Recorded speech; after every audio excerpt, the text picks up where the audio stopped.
Most people don't ask, can I afford this? They ask, can I afford the monthly payment? That small shift in thinking has quietly changed how an entire generation judges money. Imagine a fairly normal situation in the US or Europe. You're in your late 20s or early 30s, you earn a decent salary, nothing extravagant, nothing alarming.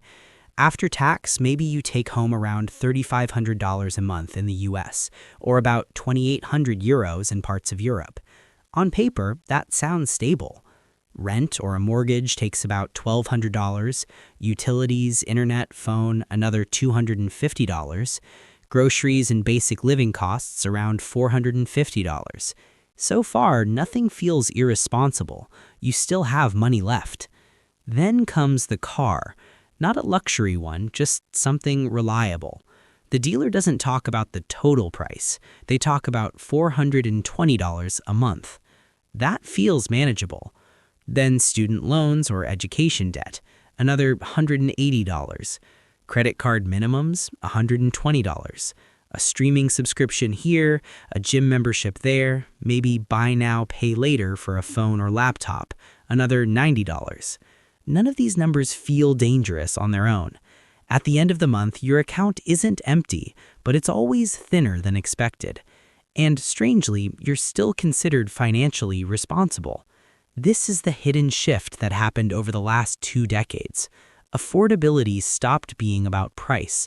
It became about monthly tolerance. Let's slow this down with simple math. That $420 car payment doesn't sound extreme, but over 5 years, that's $25,200. Add interest, insurance, maintenance, and depreciation, you're closer to $35,000 for something that's losing value every year. But the brain doesn't feel $35,000.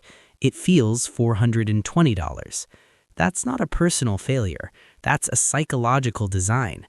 Humans don't process long-term totals well. We process short-term pain. A one-time large cost feels threatening. A smaller recurring cost feels safe, even when it's not. The same logic applies to credit cards. A $3,000 balance feels abstract. A $95 minimum payment feels harmless. But that harmless payment can stretch into years and quietly turn into $4,500 or $5,000 paid in total. Monthly payments create emotional distance from reality.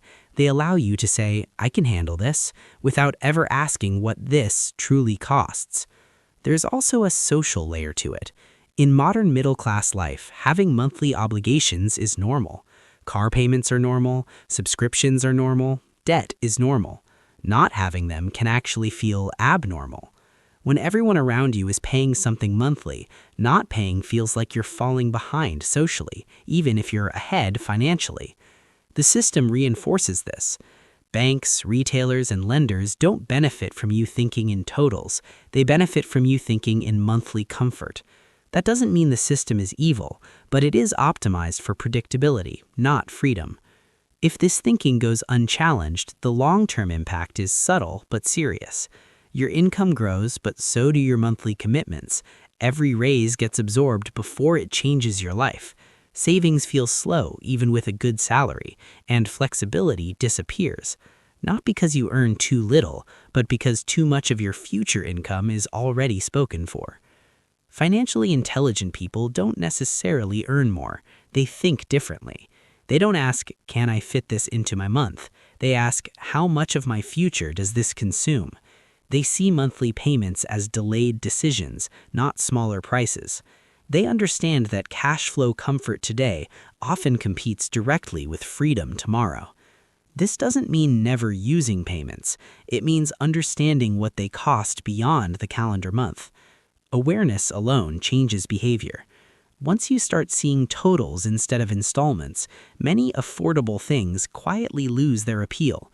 And not because you're depriving yourself, but because you finally see the full picture. If this helped you think more clearly about money, you might want to subscribe for more calm, realistic discussions like this.